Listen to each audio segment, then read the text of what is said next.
LTO Naga nagpuon na liwat sa pag-imprenta asing pag-release nin plastic driver's license.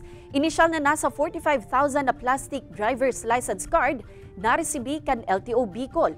Kung pira pa ang backlog sa rehiyon, aramon ta sa pagtutok live ni Chris Novello.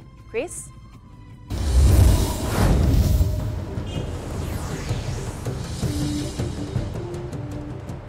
Kate, sa datos kan Land Transportation Office Bicol, nasa 133,461 pa ang backlog sa i-imprentang plastic driver's license sa enterong Kabikulan.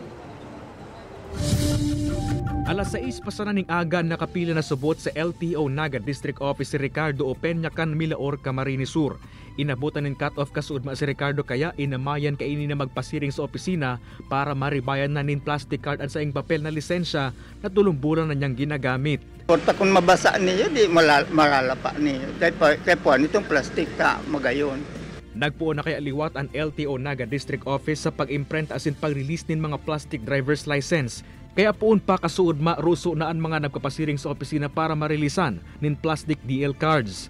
Susog sa LTO Bicol, may inisyal na 45,500 na plastic DL cards ang nagabot sa rehiyon na nakaalokar sa manlain-lain na LTO district offices asin extension office. Maiinaan naman subot kaini ang mga backlogs pa kan opisina sa pagprodusir nin plastic driver's license.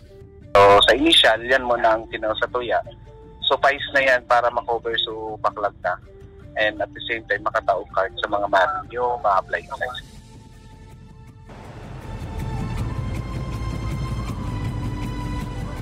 Kate, kung babalikan, nasa kawaran kan plastic DL cards kan mga nakaaging bulan na piritan na ahensya na mag-imprenta kan mga plastic driver's license sa papel na inconvenience sa buot para sa nagkapirang mga motorista. Kate? Alright, Jos Mabalos, Chris.